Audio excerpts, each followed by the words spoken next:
Hola, ¿qué tal? Bienvenidos a esta 9ª emisión del Foro Homeopático. Como siempre me da muchísimo gusto saludar a la doctora Perla Karina Trejo Gracios y me da muchísimo gusto comentarles, hoy tenemos un invitado especial, el doctor José Antonio Galicia. Gracias. ¿Qué tal, doctor? ¿Cómo ha estado? Gracias. Bien, gracias. Muy agradecido por la invitación a este foro. La verdad es que ansiaba estar por acá. Sabía que pues puedo aportar un poquito, pero la verdad es que me siento muy agradecido porque pues reconozco que hay un trabajo enorme que se está haciendo no solo desde IES, sino desde este foro para compartir a todos los que nos escuchan el conocimiento. Pues gracias, doctor. Precisamente eso es lo que venimos a hacer, a compartir conocimiento.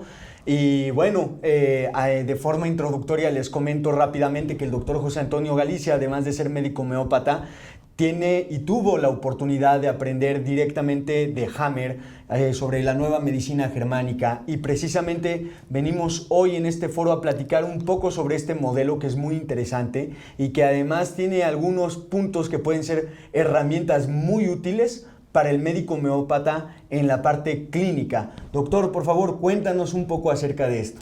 Muchas gracias. Y también podemos decir que tienen puntos de convergencia, que eso es lo más interesante. En su inicio, el doctor Ricker Hammer, yo tuve la oportunidad de conocerlo en el 2002 en Málaga, España, y él, siendo médico, hizo física, medicina y teología. Él se tituló de medicina, de teología, y en física terminó su carrera, pero ya no se tituló porque decidió incursionar en la medicina. Después de esos tres conocimientos hizo medicina interna, se especializó pediatría, psiquiatría, radiología. Fue catedrático de la Universidad de Tübingen y fue también inventor, hizo algunas patentes, combinó la física con la medicina y era un científico en este tiempo con mucho conocimiento y que pudo entender cosas que no veíamos más allá en la medicina. Este suceso vino a partir de que él iba a vacacionar a una isla del mar Mediterráneo en Caballo y dispara un rifle un aristócrata. Y hiere de muerte el hijo del doctor llamado Dirk, estaba en un yate durmiendo con su hermana Brigitte, y su hijo hiere de muerte. Después de 19 operaciones, 4 meses, muere en los brazos del padre. Después de este evento tan traumático, tan impactante, él empieza a desarrollar un cáncer de testículo y la esposa un cáncer de mama. La esposa era médico oncólogo, que también él incursionó en ese tema con ella en el estudio de la angiometría de los tumores cerebrales. Entonces, era un científico en todo el sentido.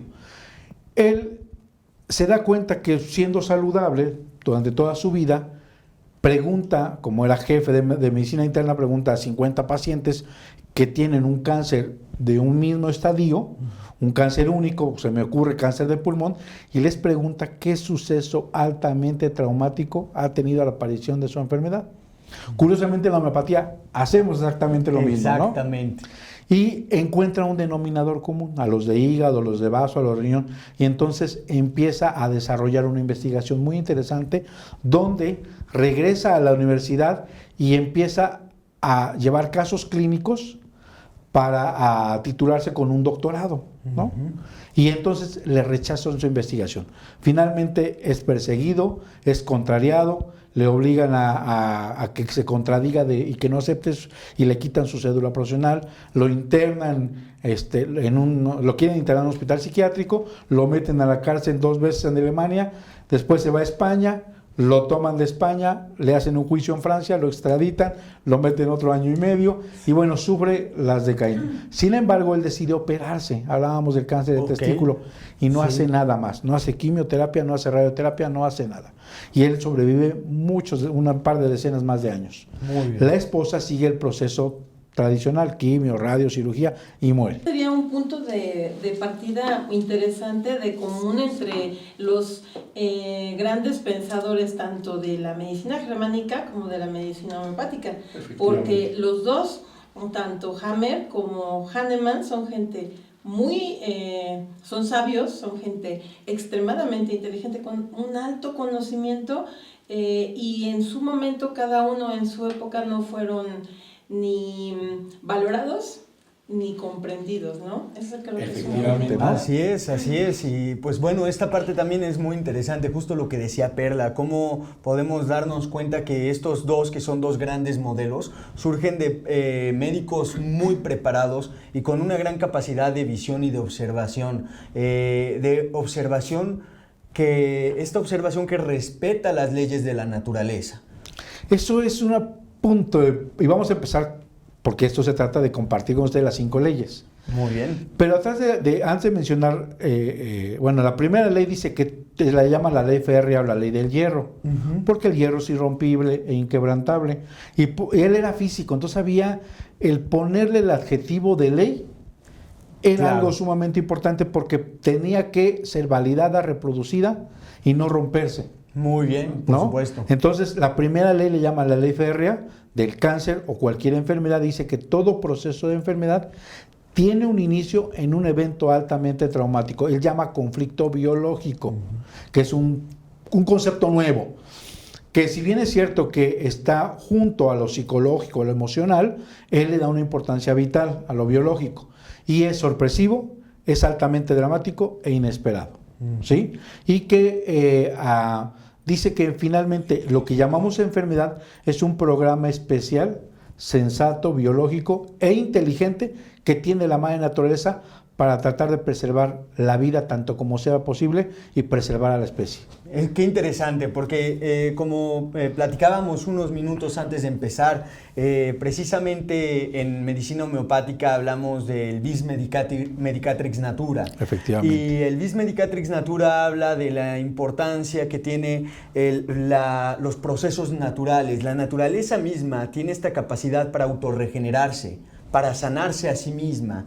Y cuando nosotros tenemos un paciente que viene por alguna enfermedad, lo hemos dicho muchas veces ya en el foro, digamos por diabetes, por artritis, por incluso que es aparte del tema muy importante en relación con medicina germánica, por cáncer, y entonces le preguntamos qué suceso emocional tuvo, vamos a identificar conflictos. Pero aquí además lo que estoy entendiendo es que algo que nos aporta mucho Hammer es poder identificar además a través del órgano cuál es el conflicto que se pudo haber, o cuál es el evento específico que activó ese conflicto. Efectivamente. Él escribe unas tablas, le llaman las tablas alfabetizadas o las tablas, un póster enorme de cada uno de los procesos de enfermedad. Conflicto biológico, área del cerebro con el que está regido, el órgano a tratar, el tipo embriológico que está formando ese órgano y cómo se comporta en una primera fase que está en simpaticotonía y otra fase que le llama de curación o de vagotonía.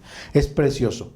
Esto es importante porque la segunda ley dice que todo proceso de enfermedad tiene 2 fases o 2 estadios. Okay. Nosotros sabemos que hay un equilibrio día-noche, simpaticotónico, vagotónico. Cuando viene un evento impactante, el paciente queda en fase activa de conflicto.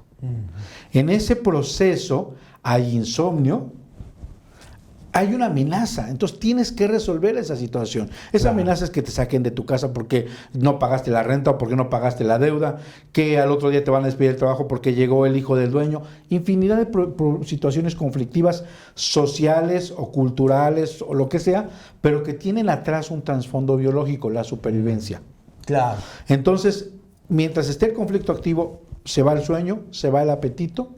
Hay pies y manos fríos porque hay una vasoconstricción con la simpaticotonía. Estamos listos para pelear o para correr. O para correr. Y el conflicto lo traemos rumiante. En mi experiencia, muchas veces el paciente tiene que resolver ese conflicto para pasar a la otra fase. Porque la mayoría de los pacientes llegan con nosotros y le hemos llamado enfermedad cuando los síntomas salen a relucir. Claro. Y ha entrado en una fase de vagotonía. Muchas veces en el conflicto de la fase activa, a veces las respuestas son, por ejemplo, una ulceración no se siente, no se percibe, sino hasta que hay dermatitis. Entonces muchas veces llegan con nosotros, médico, cualquier especialidad, no con homeopatía, pero ya con la fase de solución, la fase de vagotonía. La gran ventaja que tiene la homeopatía, y yo así lo veo hoy que he compartido con ustedes, gracias a ustedes este gran conocimiento, es que no suprimimos, no contrariamos, no vamos contra esa fuerza, sino estimulamos un input, una energía de autocuración, como decías al inicio, de que el cuerpo tenga esa capacidad de curación, de autocuración. Sí, que me hace pensar en toda esta parte del dinamismo que hablamos en homeopatía también. En homeopatía nos hacemos mucho hincapié a procesos dinámicos de enfermedad y procesos dinámicos de curación. Y lo que queremos decir con procesos dinámicos es que es un intangible lo que activa este proceso de recuperación o de enfermedad, que tiende siempre al equilibrio además. El organismo siempre está en esa búsqueda constante del equilibrio, un equilibrio inestable, que fácilmente se rompe. Y entonces fácilmente comprendo a través de lo que nos has compartido, doctor José Antonio, cómo a través de procesos dinámicos, por experimentar un conflicto que mi organismo interpreta con un sentido biológico, activa un proceso vital que tiende a la enfermedad. Así es. Hay una respuesta y que lo entendemos así. Quiero yo también preguntarle algo. Para mí, las 5 leyes biológicas tendrían que ver como aportarnos un conocimiento de que nosotros podamos entender cómo funciona o cómo interactúan nuestros pensamientos con nuestras emociones y cómo se representan en el cuerpo. Efectivamente. En la primera ley, él habla, hay 3 criterios, en uno de sus criterios, que él rescata que hay una conexión entre la psique, y él no solo lo ve como el asiento de las emociones, sino como el asiento del alma. El cerebro y el órgano. Si ustedes se acuerdan, hace 180 años apareció Rodolfo Virchow, el padre de la patología celular, y él dice y enuncia que la enfermedad se encuentra dentro de la célula. Esa es la gran vertiente que abre el conocimiento de la alopatía y lo divide y hace muchas especialidades, aparecen todas las ciencias, microscopía electrónica, genética, patología celular, y se concentran en buscar a la célula, pero pierden la totalidad del ser, que todavía el homeópata desde Hahnemann hasta nuestras fechas lo sigue teniendo. El ser humano es totalitario. Así es. Todo viene desde la psique o el alma, desde cómo se expresa emocionalmente o cómo vive todo su proceso social hacia sus sentidos, hacia lo que percibe, y cómo el cerebro, a través de los miles de millones de años, tiene ya un software o un programa que actúa al momento, claro, en ipso facto, claro, al momento de tener una necesidad biológica. Ejemplo, si yo tengo un miedo a morir, porque fui diagnosticado con un cáncer, porque fui secuestrado, porque estoy en el barranco, en ese momento entra un programa de supervivencia y los alvéolos pulmonares van a crecer. Si en ese momento me saca una radiografía y el secuestro duró 30 días y voy después al médico, me van a encontrar muchos nódulos pulmonares y me van a decir, tienes cáncer en pulmón. ¿Se acuerdan de esa imagen en globos que veíamos mucho en la radiología? Eso es lo que vamos a ver.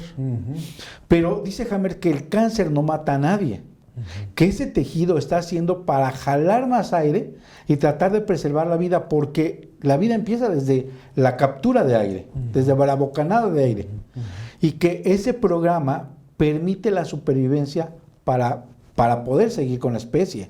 El tema es un tema evolutivo muy profundo. Claro, y pues es interesante porque parte de lo que entiendo es que, sin embargo, porque el cáncer sí existe, o sea, sí mata gente, pero es probablemente, entonces yo entiendo que el enterarnos también, la noticia misma, perpetúa el proceso biológico. Sí, es bien interesante eso que dices, porque nos podemos dar cuenta, y Hammer rompe muchos paradigmas. Nosotros venimos tomando de parámetro, de respeto, ciertas normas alopáticas, porque ha descubierto. De hecho, manejamos el sistema inmune, un medicamento sube las defensas. Podemos decir que mejora la energía vital, ¿no? Pero repetimos, Hegel rompe con eso y dice, no existe, señores, la metástasis. Si lo que les estoy demostrando es que un proceso de enfermedad llamado cáncer se inicia por un evento altamente traumático, un segundo cáncer es un segundo evento impactante, son leyes. Claro. Entonces, Claro. muchas veces por desconocimiento, lo digo con todo amor a mis hermanos médicos, y si no tenemos la calma, el consuelo de decir, mire, esta situación es difícil, decirlo con ese amor que profesamos los homeópatas, Totalmente. si no le decimos, ¿sabes qué? Prepara tus papeles. Esto le cae como balde de agua y viene otro golpe, otro impacto. ¿Cómo venga ese golpe? Si me preocupo por mis hijos, ¿quién les va a dar de comer? Un programa hacia hígado, cáncer. Si me desvalorizo porque ya no voy a ser útil para una situación, huesos. O sea, cómo yo viva un conflicto es que va a surgir un segundo, un tercer evento. Inclusive un conflicto puede impactar de 2 o 3 maneras. Eso es verdaderamente cambiante, porque esa es la parte del homeópata que yo te decía hace rato, cuando hacemos el interrogatorio. Por supuesto. Es bien interesante comprender que cuando nosotros nos enfrentamos a un paciente y queremos llegar al conflicto, lo primero que vamos a identificar es particularmente el evento. Y a veces es difícil darnos cuenta, o es a través ya de la experiencia que vamos desarrollando con los pacientes, que nos damos cuenta que identificar el evento no nos proporciona información suficiente. Hay que entender cómo este paciente vivió este evento, qué significa para él el evento, y esto es lo que nos va a dar la comprensión profunda de lo que en homeopatía pudiéramos llamar lo digno de curar, y que desde la medicina, la nueva medicina germánica, nos va a dar el indicio de cuál es el programa biológico que se va a activar. Exacto. ¿Para qué sentido tiene? ¿Cuál es el ¿Por sentido? qué lo está haciendo, no? Sí. Y se está enlazando incluso con otro de los principios de homeopatía, la individualidad morbosa. El que cada ser humano, cada persona, tengamos esa peculiaridad para enfermarme y para vivir. Entonces, ahí estamos incidiendo también. Y eso lo hace que se enlace y que sea fabuloso, porque cuando podamos lograr hacer este clic en estas áreas, bueno, va a ser en beneficio de nuestros pacientes. Efectivamente, esta sinergia y esta individualidad, una persona ante un evento puede comportarse o recibirlo de manera diferente. Lo que para ti puede ser impactante, una situación, no sé, se me ocurre de una agresión verbal, para ella puede ser, no le hago caso. Claro. Entonces, el conflicto es subjetivo, esa individualidad Totalmente. es bien importante, y eso es lo que toma la homeopatía, la individualidad de esta persona. Y lo que también llegamos a entender en la homeopatía es que llega el paciente y queremos desnudarle el alma. Literalmente, desvista usted su alma y dígame de qué está sufriendo, cómo está sufriendo, desde cuándo. Y eso es algo bien importante, porque el doctor Proceso decía, y lo he aprendido con ustedes, que cada síntoma usted debe de poner un renglón. Ahora yo lo que les sugiero a todos los homeópatas, que aparte de que ponga un renglón, le ponga la fecha de inicio de ese síntoma. Porque esto puede estar relacionado no solo con el proceso miasmático, también puede estar relacionado con un conflicto biológico. Claro. Y que nosotros pensamos que es parte de su proceso miasmático, a lo mejor fue que coincidió un vértigo. Y el paciente, hay un conflicto que se llama conflicto de miedo a caerse. Ok. Nosotros pensamos que el vértigo nos va a tirar. Sí. Pues el vértigo ayuda a que no nos caigamos. Ok. Porque si ustedes se dan cuenta, cuando tiemblan muchos, aparecen muchos con vértigo. Sí, sí. ¿Ok? Cuando hay vértigo, lo que haces es abrir los pies e irte hacia un lugar para no caerte. Sí.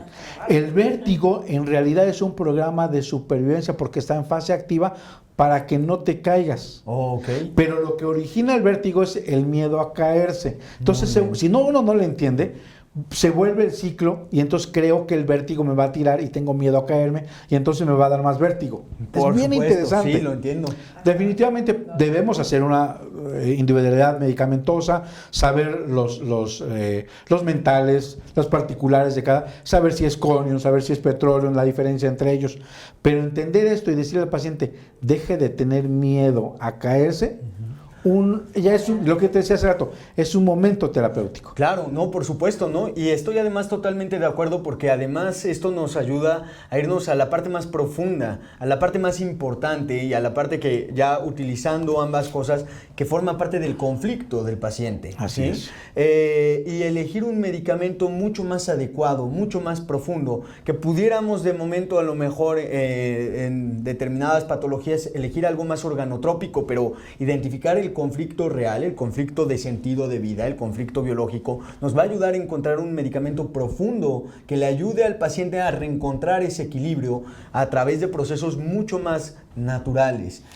Eso que dices es muy importante porque si bien es cierto que el que tú sepas los conflictos biológicos, ahora necesitas herramientas que te ayuden. Si un paciente tiene un problema de huesos y su conflicto es desvalorización, vas a encaminarlo con un licopodium, con un calcárea carbónica si es lleno de miedos, que te ayude a ese paciente por qué se está teniendo esos conflictos, ese proceso de enfermedad. Así es, o lo que, como nos comentabas hace rato, conflictos a lo mejor de hígado, si son conflictos en los que pude haber desarrollado, ¿era rencor? Es conflicto de no tener alimento, De no tener de no alimento. llevar alimento al bocado. Si es mío, si el conflicto es mío, no tener que comer, solamente son varios nódulos. Pero si el conflicto es mi hijo no va a tener que comer, es un solo nódulo. Esto es bien interesante. Hablaba yo hace rato de cáncer de pulmón. Si el miedo es mío a morir, son muchos nódulos. Si el miedo es que mi primo, mi hermano iba a morir, es un solo nódulo. Qué curioso que en la medicina hemos encontrado nódulos solitarios. Sí. Ahora ya tenemos la explicación por qué esos nódulos solitarios. Y bien interesante porque si uno resuelve el conflicto, la fase subsiguiente es una tuberculosis. Okay. O sea, por un conflicto de miedo hay un cáncer de pulmón que como consecuencia aparece la tuberculosis. ¿Y qué es lo que vemos muchas veces en medicina? Y también en homeopatía, el paciente con tos crónica, con sudores nocturnos, enflaquecido. Y vamos a dar el medicamento y va a salir, pero lo estamos llevando la energía suficiente para que termine su proceso, para que no tenga recaídas de conflicto. El problema es que si llega a manos y, híjole, de esto se muere, Sí. pues imagínate si Ya le es, estamos claro, diciendo, ¿no? claro, por y supuesto. Esa es la gran ventaja que el conocer esto nos quita el miedo. Como médicos, para abordar al paciente.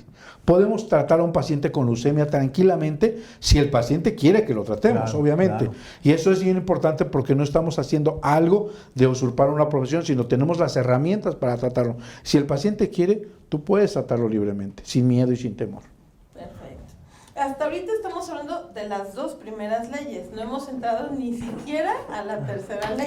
Bueno, las dos leyes era eso, ¿no? Cada enfermedad tiene un proceso de 2 fases, siempre y cuando se llegue a la solución del conflicto. Okay. Primero una fase activa donde hablamos de los síntomas y una fase de solución o de curación. Muy bien. Y en esta fase de solución hay una fase de vagotonía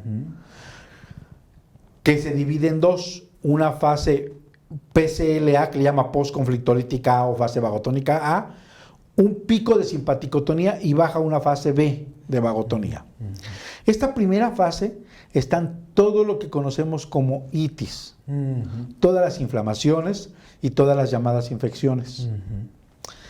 Y en medio está algo que le llama crisis curativa o crisis epileptoide, parecido a la epilepsia. Si son conflictos de la corteza del cerebro, va a haber convulsiones. Si son de otros órganos, va a haber otros síntomas como dolor de cabeza, hemorragia, un cólico, etc. Y la fase última, o B, es cicatrizal, es restitutiva, para regresar a la normalidad. ¿Ok? Un paciente, cuando ustedes hablen con ellos y el paciente llegue y llore con ustedes y después llega a la siguiente consulta y diga, me siento bien cansado, está en fase de vagotonía. Porque la característica de la vagotonía es que se encuentra cansado, aumentó el apetito y le va a doler lo que sea. Ok. Durante esta fase, igual tiene que ver con la retención de líquidos. No, No. La retención de líquidos se da con un conflicto que se llama conflicto de túbulos colectores. Ok. El conflicto de túbulos colectores está estructurado de tejido endodermo regido por el tronco. Ok. El doctor, fíjense, muy profundo. con esto van a ver qué tan profundo es. Él decía que este programa está conectado con rememorar filogenéticamente los programas de supervivencia y de evolución. Que cuando la célula sale del mar y llega a la Tierra, se enfrenta con el desierto y el sol. Sí. Se va a deshidratar, le va a faltar comida. Entonces aparecen los túbulos colectores para retener agua.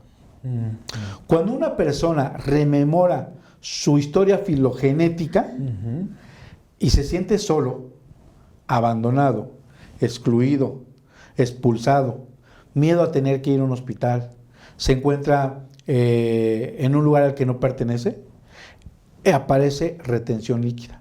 Aparece un crecimiento celular en túbulos. Okay. Pasa desapercibida, porque es endodermo y retiene líquidos. Curioso, va el paciente al hospital y empieza con edema.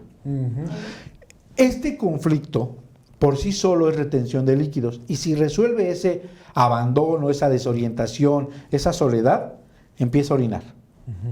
Y hay una crisis, y toda la epicrisis siempre va a haber orina, porque hay edema en órganos. Nada más que este solo retiene el líquido en todos los órganos. Por supuesto, ¿Okay? por supuesto. Y aquí es algo bien interesante y que me encantaría compartirles, es que hay un solo síndrome que él toca en su nuevo lenguaje.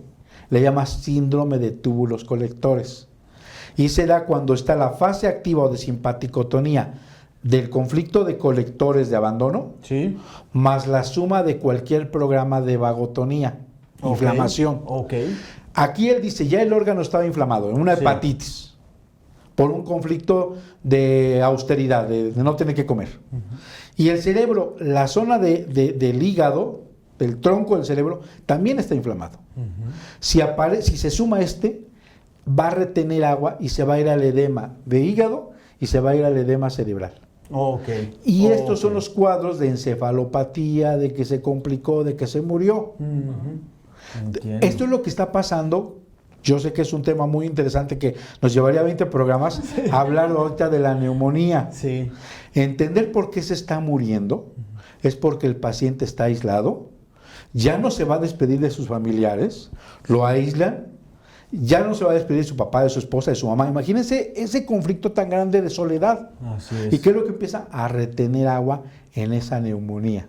Claro, o en esa zona ya está cerebral. la zona inflamada y de por sí Adiós. inicia totalmente. Además es bien interesante porque pues justo hace unos programas, algo que a mí me gustó mucho que comentó el doctor Allen, que ahora no nos pudo acompañar, es en casa, los que nos están viendo, los invitamos a hacer este ejercicio. El ejercicio de recapitular y tratar de identificar qué conflicto tuvieron antes de iniciar con una enfermedad, si es que la tienen, una enfermedad activa o alguna enfermedad que tuvieron de origen inflamatorio o de origen autoinmune o de origen endocrinológico, cualquier enfermedad. Recapitulen si tuvieron un conflicto, sobre todo que hubiese sido sorpresivo e inesperado, ¿no? Y altamente dramático. Dramático, un conflicto fuerte. Yo sé que tenemos mucho que abarcar en el tema, como si apenas estuviéramos empezando. Desgraciadamente el tiempo nos come y lo tenemos encima. Entonces yo quiero que hiciéramos una pausa, nos quedáramos hasta estos las dos primeras leyes. Nos faltan todavía 3 por abordar y mucha de la información que hay sobre enfermedades y muchas de las preguntas que nos han hecho. Y yo quiero invitarlos para que hagamos una segunda parte de este foro, continuemos hablando de estas leyes y pues todas las dudas y las preguntas que vayan surgiendo nos las hagan saber para que entonces podamos abordarlos en los siguientes temas. Por supuesto, por favor, aquellos que sean médicos homeópatas, escríbanos lo que piensan, si tienen algún conocimiento, lo que les gustaría preguntar acerca de homeopatía y este modelo que estamos abordando sobre la nueva medicina germánica. Si alguno de ustedes nos está viendo y no es médico, nos puede preguntar acerca de alguna patología, cosas que podamos también abordar en el siguiente o siguientes emisiones. Y también si tenemos alguno otro médico que no tenga ni la especialidad en homeopatía y tampoco tenga conocimiento sobre la nueva medicina germánica y quiera hacer alguna pregunta, pues este es el espacio para tratar sobre todos estos temas, y nosotros estamos en la mejor intención de compartirles este conocimiento, de dialogar con ustedes, y pues por supuesto que será necesaria otra emisión, no alcance el tiempo para abordar estos temas tan interesantes. Y pues doctor Galicia, de verdad yo estoy encantado, muchas gracias. Por además la extraordinaria forma de transmitir el conocimiento de manera simple, de manera concreta. Innegablemente podemos darnos cuenta que es un experto en el tema. No solamente tuve la oportunidad de conocer al doctor Hammer, y la verdad es que intento transmitir un poquito esta información que él compartió. Les voy a dejar una tarea para aquellos que tienen diabetes. Hay muchos diabéticos. Sí. Tiene que ver con un conflicto de contrariedad, le llama el doctor Hammer. Luchar contra algo, contra alguien. Defenderse de algo o de alguien. Hacer algo en contra de su voluntad. ¿Ok? Piensen, mándenos información. Les invitamos a que nos manden esas preguntas. En el próximo programa, con todo gusto, les platicaré cuál es el proceso por qué un paciente se vuelve diabético. Lo hemos sabido. Después de este susto se volvió diabético. Después de esta situación de pelea se volvió diabético. Y lo vamos a entender muy bien. Y algo bien interesante. No solo la homeopatía, sino la parte terapéutica. Si el paciente logra encontrar su conflicto, ya tiene una parte ganada de su proceso de curación, y humildemente, no son muchos, pero un par de pacientes he visto que salen de la diabetes, lo cual pensamos que no se cura, o que se ayuda o que se mejora. En realidad todas las enfermedades se pueden curar. Lo que necesitamos es tener más conocimiento y más herramientas. Así es. Es muy importante. Ya tocaremos muchos más de estos puntos en la siguiente emisión. Doctora Perla, muchas gracias también, como siempre, un gusto estar aquí. Por favor, no olviden escribirnos, suscríbanse al canal, denle like, prendan la campanita para no perderse ninguna de las emisiones cuando salgan al aire, y nos vemos en la próxima. Que les vaya muy bien.